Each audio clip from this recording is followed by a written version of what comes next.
ఇదేంటంటే చేపల పులుసు అనేది నేను నేర్చుకోవడానికి, మా మమ్మీ దగ్గర నుంచి నేను నేర్చుకోవడానికి చేస్తున్నటువంటి వీడియో. ఆస్ట్రేలియాలో ఫిష్ అనేవి మనకి దగ్గరలాగా మంచిగా అనిపించవు. ఇవి డిఫరెంట్ ఫిష్ కాబట్టి దీన్ని చేయాలంటే, మన టేస్ట్ రప్పించాలంటే కొంచెం మమ్మీ వాళ్ళ ఫార్ములాస్ అన్నీ మనం వాడుకోవాలన్నమాట. అయితే ఇందులో ఇది స్పెషల్, ఈ మా మమ్మీ వేసినటువంటి మసాలానే దీనిలో ఉన్న మెయిన్ ఇంగ్రీడియంట్ అన్నమాట.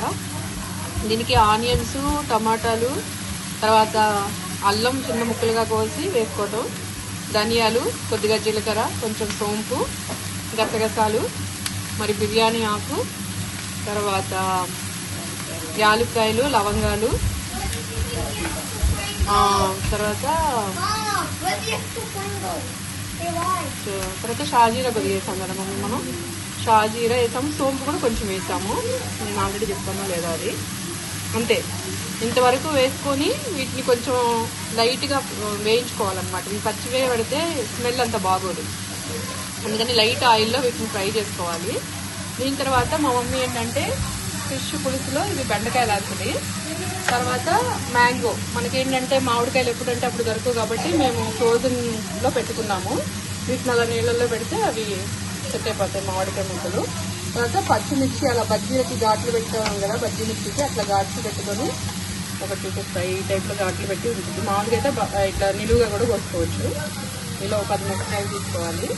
తర్వాత ఫిష్ పులుసులో ఇంకో ఇంపార్టెంట్ ఏంటంటే, మేము వాళ్ళ 5 kgs దాకా తెచ్చుకున్నాం. ఎందుకంటే మాది పెద్ద ఫ్యామిలీ, మేము మొత్తం 9 members ఉంటాం కాబట్టి.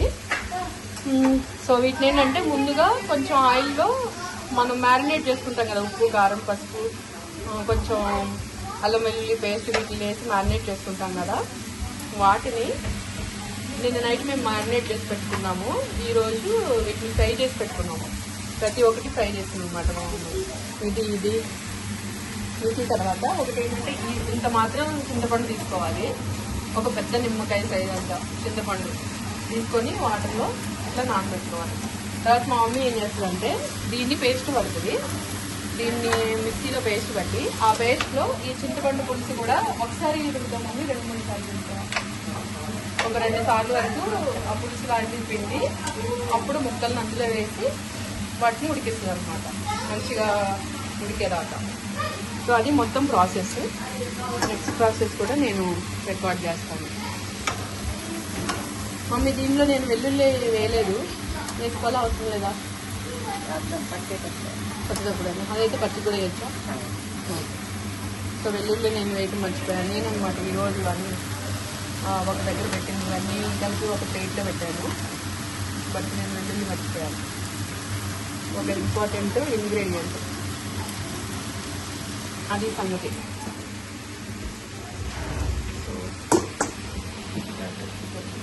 ఒక గడ్డ వెల్లుల్లి. చింతపండు పులుసు అంతే కదా మమ్మీ? చింతపండు పులుసులో నువ్వు బెండకాయలు వేసావు, పచ్చిమిరపకాయలు, మామిడికాయ ముక్కలు అన్నీ వేసేసి చింతపండు పులుసు ఫస్ట్ పెట్టేసావు. ఇందులో ఆన్ చేసే ఉందా?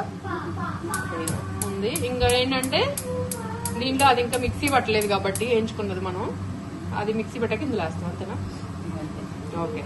దీన్ని మామూలుగా కొంచెం చిక్కగా అయ్యేదాకా ఉడికిస్తాం కదా, తర్వాత చాప ముక్కలు వేసేది. సో దీంట్లో ఏంటంటే మా మమ్మీ కొంచెం ఊరగాయ కారంలో ఓట్ అంటారు కదా, పైన ఆయిల్, కొంచెం కారం, దాన్ని తీసేస్తే అంటే ఫిష్ కర్రీ కొంచెం సూపర్ టేస్టీగా ఉంటుంది. ఆల్రెడీ మ్యాంగో ఉంది, ఆల్రెడీ బెండకాయలు ఉన్నాయి. వీటన్నిటి వల్ల ఫిష్ స్మెల్ కూడా అనిపించదు, ఫిష్ని కూడా ఫ్రై చేసుకున్నది కాబట్టి చాలా బాగుంటుంది. ఇది మేము మిక్సీ పట్టడానికి ఇది ఇంకా చల్లారలేదని వెయిట్ చేస్తున్నాం. అది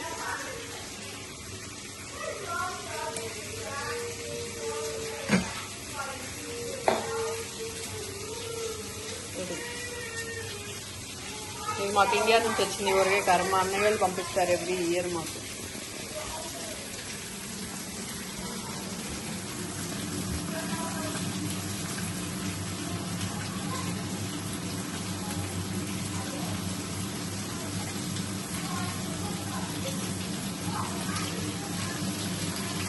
దీనిలో కొంచెం మెంతిపిండి, ఒక స్పూను అలా ఉంటుంది, స్పూన్ మెంతిపిండి వేసింది. ఇదేంటంటే పచ్చిగా అందులో ఆనియన్ పేస్ట్లో వేస్తే అది పచ్చిగా ఉంటుంది కాబట్టి బాగోదు. అందుకని ఆల్రెడీ మెంతులు వేయించి వాటిని పొడి చేసుకొని పట్టుకున్నాం అనమాట. అది వేస్తున్నాం.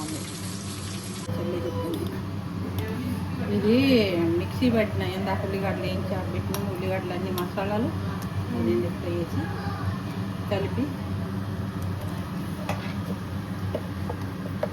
చిక్కబడ్డదాకా ఉంచి అప్పుడు చేపల ముక్కలు వేసినట్టు బెండకాయ ముక్కలు, పచ్చిమిరపకాయలు ఇవన్నీ ఇందులో వేసాము. ఇవన్నీ మరగాలి, మాకు మరి చిక్కగా కావాలి. చేపల ముక్కలు వేసి ఇదనమాట ఇందాక చింతపండు పులుసు, తర్వాత మనం మిక్సీ పట్టుకున్న పేస్ట్ ఇవన్నీ వేసి, తర్వాత బెండకాయలు, మామిడికాయ ముక్కలు వేసిన తర్వాత కొంచెం మెంతిపొడి వేసుకున్నాము. అంటే ఉప్పు, కారం, పసుపు మనం చూసుకొని వేసుకోవాలి. అంటే ఈ పులుసులో చూసుకొని వేసుకోవాలి. ఇట్లా మనం ఫిష్ పులుసు అనేది వండుకోవాలన్నమాట. మా మమ్మీ ఇక్కడ 2 గిన్నెల్లో వండుతుంది. ఒకటి ఏంటంటే ఈ రోజుకి, ఒకటేమో రేపటికి అన్నట్టుగా.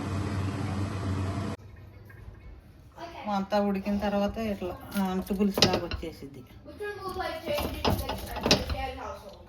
బాగుంటుంది ఇట్లా బెండకాయలు అన్నీ వేసినాక బాగుంటుంది. అంటు పులుసులాగా ఉడికింది.